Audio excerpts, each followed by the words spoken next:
Subscribe कीजिए learning pharmacy channel को and bell icon को दबाइए लेटेस्ट फार्मेसी वीडियो सबसे पहले देखने के लिए। सो फ्रेंड्स, आज के इस वीडियो में हम कवर करेंगे know all about your medicine #5.1 part 1 होगा, जिसमें हम कवर करेंगे लाइफ सेविंग मेडिसिन के बारे में, जिस ऐसी मेडिसिन जिनसे जीवन को बचाया जा सकता है, लाइफ सेव की जा सकती हैं, दवाइयाँ जो कि इमरजेंसीज में यूज़ की जाती हैं। ये जो दवाइयाँ होती हैं, देखिए ये जो हाईली मेडिकल प्रोफेशनल्स होते हैं, रजिस्टर्ड मेडिकल प्रैक्टिशनर्स यानी डॉक्टर्स, उनके द्वारा यूज़ की जाती है मेडिकल इमरजेंसी कंडीशंस में। तो आपको पता होनी चाहिए कौन कौन सी दवाइयाँ यूज़ की जाती हैं। वीडियो को एंड तक ज़रूर देखें, बहुत कुछ जानकारी मिलेगी आपको इस वीडियो से। ये वीडियो सिर्फ और सिर्फ एजुकेशनल पर्पस के लिए बनाई गई है। इस वीडियो के थ्रू हम किसी भी मेडिसिन को प्रमोट नहीं कर रहे हैं। देखिए, सबसे पहले आता है इंजेक्शन एड्रेनालिन। आप अपनी स्क्रीन पे देख रहे हैं एड्रेनालिन इंजेक्शन, एपिनेफ्रिन इंजेक्शन भी कहा जाता है इसको यूज़ किया था। देखिए, सबसे पहले कार्डियक अरेस्ट जैसी सिचुएशन में, कार्डियक अरेस्ट एक ऐसी कंडीशन होती है जहाँ पर हार्ट जो है वो काम करना बंद कर देता है थोड़ी देर के लिए, तो उन कंडीशंस में जो इमरजेंसी ड्रग दी जाती है वो होती है एड्रेनालिन। दूसरा होता है देखिए एनाफाइलेक्टिक शॉक में। एनाफाइलेक्टिक शॉक एक एलर्जिक कंडीशन होती है, एक तरह की एलर्जी हो जाती है जो भी जिसको इस तरह का शॉक लगता है उसको। ये एलर्जी जो है देखिए किसी मेडिसिन की वजह से हो सकती है, किसी फूड की वजह से हो सकती है जो कि सूट नहीं कर रहा है इस तरह के पर्सन को, किसी इंसेक्ट बाइट, कोई कीड़ा काट लिया है अगर, तो आपने देखा होगा कि बहुत सारे लोग होते हैं उनकी बॉडी पूरी लाल पड़ जाती है। तो इन तरह की कंडीशन में दिया जाता है इंजेक्शन एड्रेनालिन इमरजेंसी कंडीशन में। देन थर्ड आता है देखिए सुपरफिशियल ब्लीडिंग। अगर किसी इंसान का शरीर का कोई अंग जो है वो कट गया है और उसमें खून नहीं रुक रहा है, तो इमरजेंसी में इस तरह का ड्रग एड्रेनालिन इंजेक्शन दिया जाता है उस ब्लीडिंग को स्टॉप करने के लिए। देन लास्ट होता है एस्थमा। एस्थमा में क्या होता है कि सांस लेने में दिक्कत होती है, जो ब्रोंकस होते हैं वो कंस्ट्रिक्ट हो जाते हैं, सांस ठीक से नहीं ले पाता है इस तरह का पर्सन। तो ये जो सीवियर एस्थमा कंडीशंस होती हैं जहां बहुत ज़्यादा सीवियर हो जाती है इस तरह की उनकी हालत, तो उस कंडीशन में दिया जाता है इंजेक्शन एड्रेनालिन। ना देखिए सेकंड है इंजेक्शन एट्रोपिन। अपनी स्क्रीन पे आप देख रहे हैं इंजेक्शन एट्रोपिन को। तो देखिए इंजेक्शन एट्रोपिन कौन कौन सी कंडीशंस में यूज़ किया जाता है वो देखते हैं। सबसे पहले आती है देखिए ब्रेडिकार्डिया। ब्रेडिकार्डिया क्या होता है, देखिए डिक्रीज होना हार्ट रेट। ये आप नॉर्मल हार्ट बीट देख रहे हैं नॉर्मल पर्सन की। ब्रेडिकार्डिया में क्या होता है, देखिए हार्ट बीट जो है वो डिक्रीज हो जाती है, बहुत लंबे लंबे गैप पे आ रही है हार्ट बीट, तो इस कंडीशन को कहते हैं ब्रेडिकार्डिया। मोस्टली क्या होता है जब डॉक्टर जो है किसी पर्सन को ऑपरेट कर रहे होते हैं, ऑपरेशन कर रहे होते हैं, तो उस दौरान क्या होता है उनकी हार्ट बीट जो है वो कम होने लगती है क्योंकि ऑपरेट हो रही है उनकी बॉडी, तो तब दिया जाता है इंजेक्शन एट्रोपिन उनके हार्ट रेट को मेंटेन रखने के लिए। देन दूसरी कंडीशन कब यूज़ किया था injection atropine, decrease saliva production. जो सलाइवा मतलब जो आपके मुंह की लार होती है जब बहुत ज़्यादा बन रही होती है किसी पर्सन की, तो उसको कम करने के लिए दिया जाता है injection atropine. And then third case होता है देखिए ऑर्गेनोफॉस्फोरस पॉइजनिंग। ऑर्गेनोफॉस्फेट पॉइजनिंग होती है, उसके एंटीडोट की तरह यूज़ किया जाता है इंजेक्शन एट्रोपिन को। ऑर्गेनोफॉस्फेट क्या होता है, देखिए एक तरह का केमिकल होता है जो कि इंसेक्टिसाइड्स और पेस्टिसाइड जो आपने सुने होंगे, जो कि कीटनाशक होते हैं जो कि पेड़ पौधों पे स्प्रेड किए जाते हैं ताकि कीड़े न लगे उसमें, तो उसमें प्रेजेंट होता है ऑर्गेनोफॉस्फेट।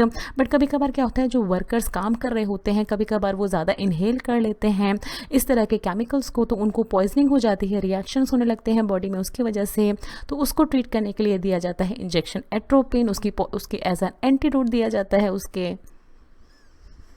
फिर आता है देखिए इंजेक्शन नॉर एडिनालिन, जिसको नॉर एपिनेफ्रिन इंजेक्शन के नाम से भी जाना जाता है। दोनों ही आप अपने स्क्रीन पे देख रहे हैं, नॉर एपिनेफ्रिन, नॉर एडिनालिन।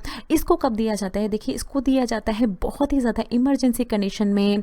इस ऐसी कंडीशन में जब पेशेंट का ब्लड प्रेशर जो है बहुत ही ज़्यादा डाउन हो जाता है, हाइपोटेंशन में चला जाता है। देखिए जो भी पर्सन होता है हाइपोटेंशन में क्यों चला जाता है, किसी मेडिकल कंडीशन, कोई उसको ऐसी मेडिकल बीमारी है जिसकी वजह से उसको हाइपोटेंशन हो गया है, या सर्जिकल प्रोसीजर, कभी कभार उसको ऑपरेट करते समय पर्सन की हार्ट बीट जो है, पर्सन का हार्ट रेट और ब्लड प्रेशर जो है बहुत ही कम हो जाता है, तो उस कंडीशन में दिया जाता है देखिए ये इंजेक्शन नॉर एडिनालिन। सीपीआर आपको पता होगा, सीपीआर क्या होता है, कार्डियोपल्मोनरी रिससिटेशन। एक स्पेसिफिक प्रोसेस होती है इसको देने की। देखिए इस तरह से दिया जाता है, अपने इस तरह से हाथ रखे जाते हैं, दोनों हाथों को इस तरह से ज्वाइन किया जाता है और प्रेस किया जाता है पेशेंट की चेस्ट पे। तो ये सीपीआर के साथ साथ इंजेक्शन नॉर एडिनालिन लगाया जाता है, देन सीपीआर दिया जाता है और फिर पर्सन को नॉर्मल करने की कोशिश की जाती है। तो ये होता है देखिए इस इंजेक्शन में। नाउ आता है देखिए इंजेक्शन कैल्शियम ग्लूकोनेट। ये किस कंडीशन में दिया जाता है? देखिए सबसे पहले आती है कंडीशन हाइपोकैल्सीमिया। हाइपोकैल्सीमिया एक ऐसी कंडीशन होती है जहाँ पर ब्लड में कैल्शियम का लेवल जो है वो कम हो जाता है। ये देखिए आप कैल्शियम देख रहे हैं ब्लड में जो कि नॉर्मल अमाउंट में प्रेजेंट होता है। देखिए ये ब्लू पिगमेंट्स आप देख रहे हैं, कैल्शियम होता है ब्लड में, बट इसमें हाइपोकैल्सीमिया में क्या होता है? देखिए कैल्शियम का अमाउंट जो है काफ़ी कम हो जाता है ब्लड में। ये क्यों होता है? ये उन पर्सन में होता है, उन लोगों में होता है जिनमें विटामिन डी की डेफिशिएंसी होती है, क्योंकि देखिए विटामिन डी जो है कैल्शियम के एब्जॉर्प्शन को इंक्रीज करता है ब्लड में। तो अगर विटामिन डी की कमी हो रही है किसी भी पर्सन की बॉडी में तो उसको हाइपोकैल्सीमिया होने के भी चांसेस होते हैं। तो उस कंडीशन में देखिए कैल्शियम ग्लूकोनेट का इंजेक्शन दिया जाता है। दूसरा आती है कंडीशन देखिए हाइपरकैलीमिया। अब ये हाइपरकैलीमिया क्या होता है? ये होता है कि हमारे ब्लड में पोटेशियम का लेवल जो है वो इंक्रीज हो गया है। देखिए के पॉजिटिव आप देख रहे हैं ब्लड में इंक्रीज हो जाता है पोटेशियम। ये किन वजह से होता है? तो या तो कोई पर्सन जो है वो ऐसा डाइट ले रहा है, ऐसे खाना खा रहा है ऐसा जिसमें पोटेशियम का लेवल, जिसमें बहुत ज़्यादा मात्रा में पोटेशियम प्रेजेंट है, या वो कोई ऐसी दवाइयाँ ले रहा है जिसमें बहुत ज़्यादा मात्रा में पोटेशियम प्रेजेंट है, जैसे पोटेशियम स्पेयरिंग डायरेटिक्स के केस में आप कह सकते हैं। और क्या है कि उसकी किडनी जो है ठीक से काम नहीं कर रही है, एक्सक्रीट नहीं हो पा रहा है, निकल नहीं पा रहा है बॉडी से पोटेशियम, बट बॉडी में जमा होता जा रहा है, तो ज़्यादा पोटेशियम होने की वजह से उसको फेस करना पड़ती है इस तरह की हाइपरकैलीमिया की कंडीशन। एंड देन लास्ट में होता है देखिए मैग्नीशियम टॉक्सिसिटी। तो मैग्नीशियम टॉक्सिसिटी भी ऐसी ही होती है। देखिए ऐसा कोई पर्सन खाना खा रहा है जिसमें मैग्नीशियम बहुत ज़्यादा प्रेजेंट है, या ऐसी कोई दवाइयाँ ले रहा है जो कि जिसमें मैग्नीशियम ज़्यादा प्रेजेंट है और वो एक्सक्रीट नहीं हो पा रहा है किडनी के थ्रू, क्योंकि किडनी ठीक से काम नहीं कर रही है, तो उन केसेस में हो जाती है मैग्नीशियम टॉक्सिसिटी। तो इन तीनों ही केसेस में दिया जाता है इंजेक्शन कैल्शियम ग्लूकोनेट। ना फिर होता है देखिए इंजेक्शन सोडियम बाइकार्बोनेट। ये कब दिया जाता है? देखिए ये ऐसी कंडीशन में दिया जाता है जब पर्सन को होता है सीवियर मेटाबॉलिक एसिडोसिस। देखिए सीवियर मेटाबॉलिक एसिडोसिस ऐसी कंडीशन होती है जहाँ पर बॉडी में ब्लड में बहुत ज़्यादा एसिड जो है वो जमा होने लगता है पूरी बॉडी में, जिसकी वजह से ब्लड जो है वो भी नियरली एसिडिक ब्लड की जैसा बनने लगता है। नॉर्मली जो ब्लड की पीएच होती है वो 7.35 टू 7.50 तक होती है, स्लाइटली बेसिक होती है, बट सीवियर मेटाबॉलिक एसिडोसिस में ब्लड जो है वो एसिडिक की तरफ जाने लगता है, 7 से कम होने लगती है उसकी पीएच। तो उसको स्लाइटली बेसिक बनाने के लिए देखिए दिया जाता है sodium bicarbonate. Then second condition होती है जो अभी हमने डिस्कस करी थी हाइपरकैलीमिया। ब्लड में बहुत ज़्यादा पोटेशियम अगर एक्यूमुलेट हो गया है के पॉजिटिव, तो उसको ट्रीट करने के लिए दिया जाता है इंजेक्शन सोडियम बाइकार्बोनेट। थर्ड होती है देखिए ट्राइसाइक्लिक एंटी डिप्रेसेंट ओवरडोज। तो ट्राइसाइक्लिक एंटी डिप्रेसेंट क्या है? एक क्लास है एंटी डिप्रेसेंट ड्रग्स की जिनको डिप्रेशन के पर्सन्स को ट्रीट करने के लिए दिया जाता है। एक तरह से नींद की दवाइयाँ भी आप इनको कह सकते हैं। तो कभी कभार अगर कोई पर्सन जो है वो ज़्यादा खा लेता है इस तरह की दवाइयों को, तो उसके रिएक्शन को उसको रिवर्स करने के लिए, उसको ट्रीट करने के लिए उसकी ओवरडोज को दिया जाता है सोडियम बाइकार्बोनेट का इंजेक्शन। एंड लास्ट है देखिए कोकेन टॉक्सिसिटी। कोकेन अगर किसी पर्सन ने ले ली है, ज़्यादा टॉक्सिक हो गया, उसको कॉन्शियस नहीं है वो, तो उसको रिवर्स करने के लिए भी दिया जाता है injection sodium bicarbonate.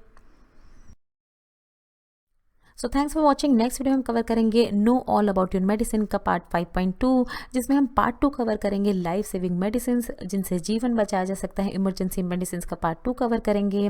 So friends, अगर आपको ये वीडियो अच्छी लगे तो इस वीडियो को जरूर लाइक कीजिए, शेयर कीजिए अपने फ्रेंड्स के साथ। अगर आप चैनल पर पहली बार हैं तो प्लीज़ चैनल को जरूर सब्सक्राइब करें। वीडियो के नीचे रेड कलर का सब्सक्राइब बटन दिया होगा, उस पर क्लिक करके आप चैनल को सब्सक्राइब कर सकते हैं। अगर आपको कोई भी सवाल है तो नीचे दिए हुए कमेंट बॉक्स में आप हमसे कुछ भी पूछ सकते हैं। ये कुछ हमारे रिलेटेड वीडियोस के लिंक हैं जिन पे क्लिक करके आप उनको देख सकते हैं। दोस्तों, लर्निंग फार्मेसी पे आने के लिए और ये वीडियो देखने के लिए आपका बहुत बहुत शुक्रिया। मिलते हैं अगले वीडियो में।